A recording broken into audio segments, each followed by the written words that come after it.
Some of us, I don't want to name names, make pretty bad throat noises when they drink. And it makes me think that the throat is... No. Is it me? It's not Travis. What are human rights? The UN defines them as rights inherent to all human beings, regardless of race, sex, nationality, ethnicity, language, religion, or any other status, and includes the right to life and liberty, freedom from slavery and torture, freedom of opinion and expression, the right to work and education, and many more. Alexandra Hunt, who is currently running for Congress, argues that sex is a human right too. She blames a lack of sex for many problems plaguing society today.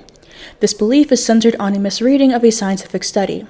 While Hunt claims that the data shows that a third of men under 30 have not had sex, the study chart she's referencing actually shows the share of people who have reported not having sex in the last year, not those who are virgins. She further claims that the criminalization of prostitution is linked to the increase of violence against women, and that men not having sex results in depression, nihilism, violence, and antisocial behavior. These claims, quite frankly, are incorrect. The sample size of the study is very small, meaning that the results are hard to generalize in the first place. Hunt's claims are made on 31 men who didn't have sex. As stated by Jude Doyle, the interpretation of this data itself reveals the problem. Young women are also having sex less often, and no one is writing panic threads about their mental health or predicting they'll join hate groups. We expect women to deal with the sexual frustration appropriately. We expect men to kill unless their demands are met. It's the expectation, not the lack of willing partners, that is causing misogynistic violence.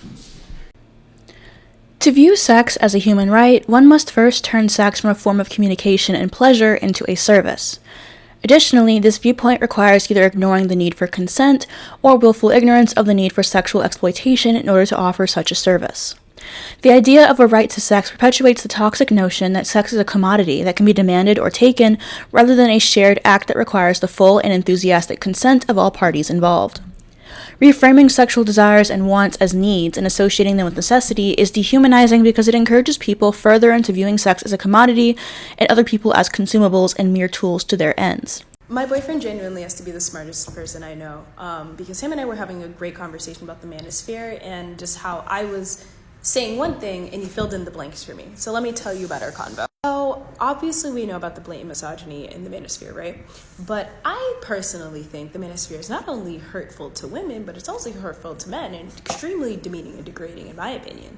So the manosphere puts women and men, straight women and men, in two different circles. You're either kind of like three. You're either a gold-digging, money-hungry woman, a man-hating lesbian feminist, or a sexually empowered man, or let's say 4 categories, or a simp.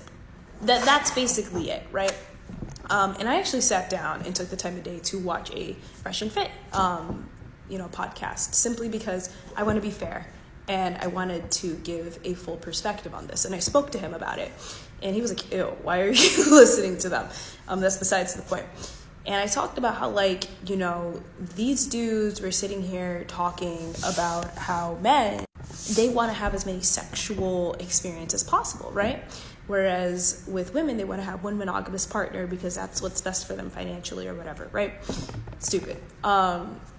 Clearly, you've never spoken to a woman in real life, and all of your interactions with women have only been online. But anyway, and it's like, why are we shaming men for wanting to have all this sex? But it's okay for women to want things. Like, we can want different things. And I was just like, I don't understand why they're just reducing men to what they can do sexually. Like, you are a multifaceted person. Like, you're turning yourself into an object at that point. Like, I don't understand. And my boyfriend basically summed it up the best he could. So he said, well, we all know that statistically speaking, men live longer when they're actually married. And men are happier when they are married, typically. You might see people complain, but compared to single men who live the rest of their days alone, we're also in a lonely men's crisis right now. Why would they give them actual good advice so they can get with women?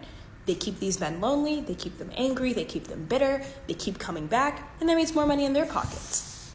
And honestly, I never connected the dots like that. That makes so much sense. They're doing this shit on purpose. They have seen the stats. They've seen the data. This is out of his mouth.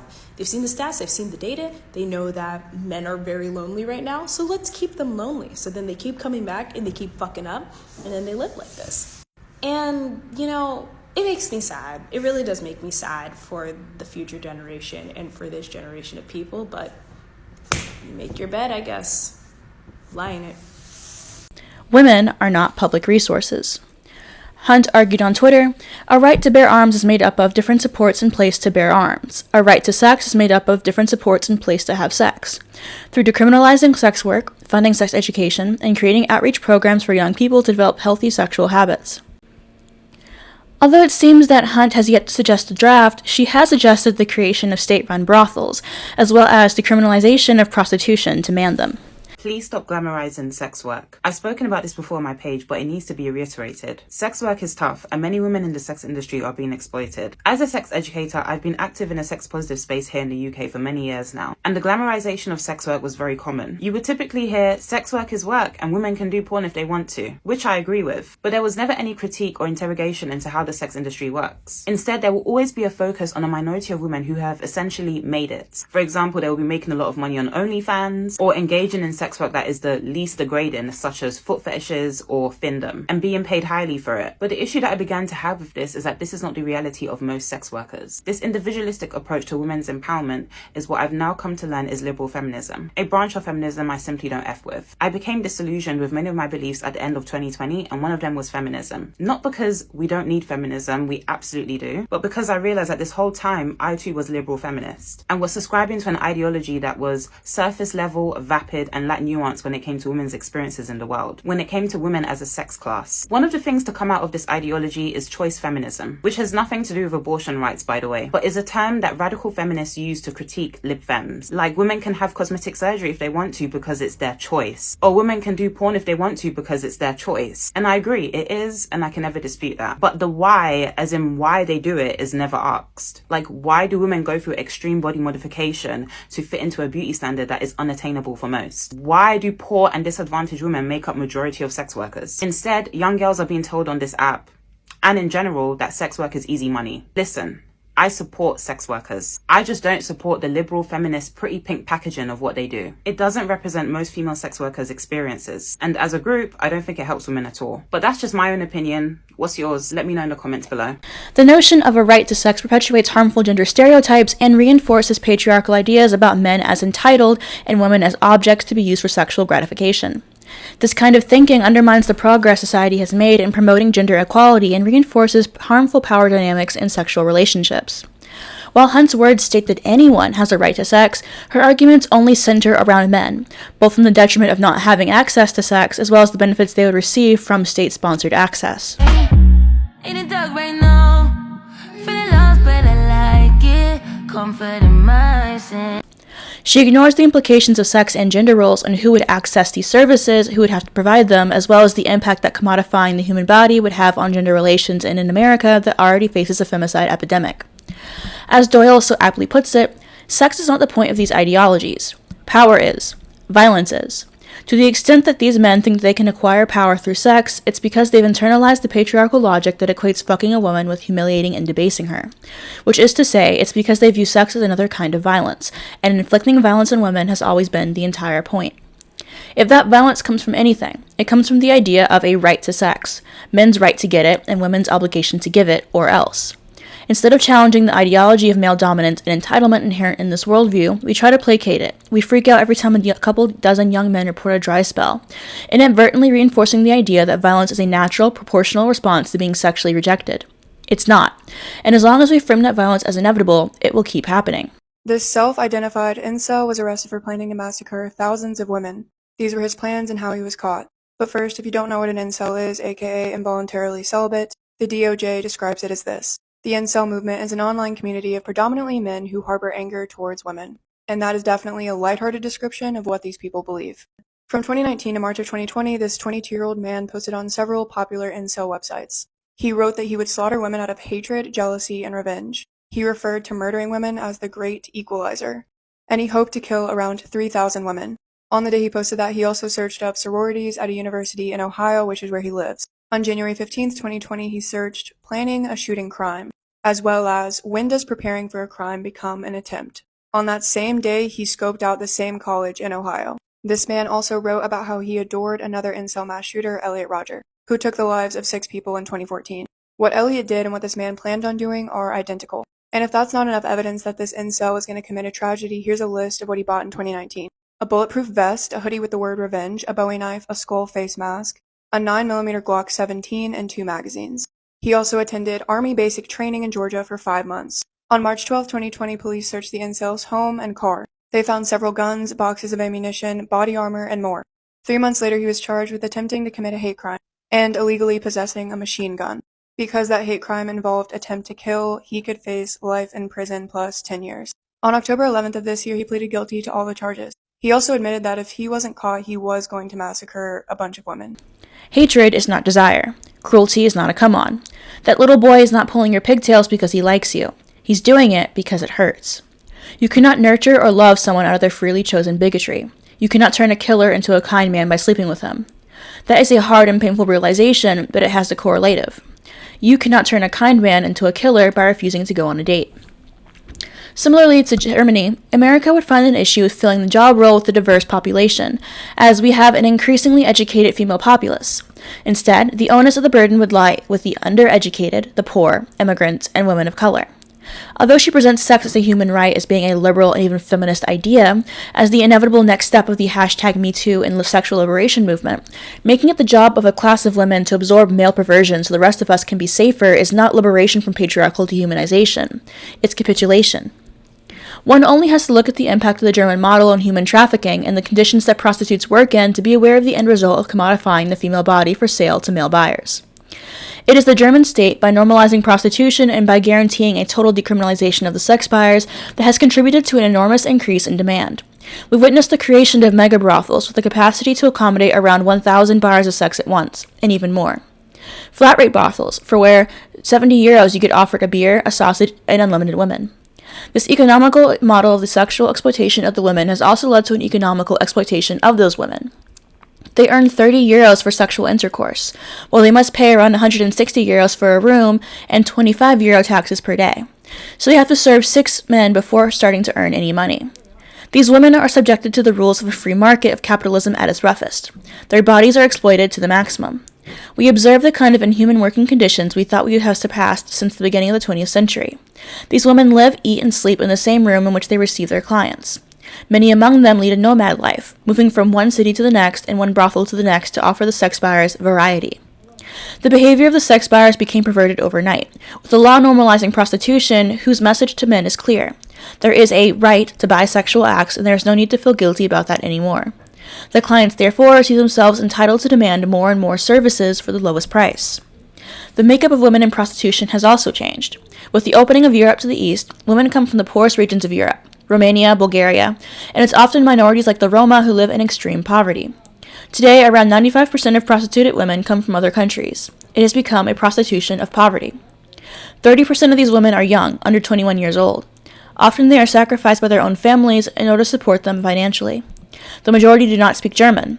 These young women come to Germany and are subjected to the perverse desires of these buyers.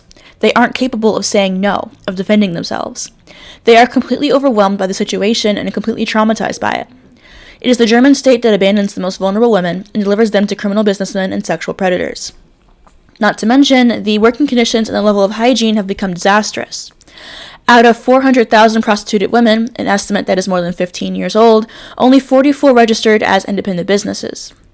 The vast majority remains illegal, which means that they have no access to a social system that allows them to see a doctor. The German state permits the exploitation of these women and supports them being crushed by the sex industry, yet doesn't even include them in a social welfare system. Often, it is argued that prostitution is the world's oldest profession as a means of justifying men buying sex. Considering how much liberals like to argue against racism and try to claim superiority in their care for minorities, it's interesting how many choose to support prostitution when the phrase itself is inextricably tied to colonialism.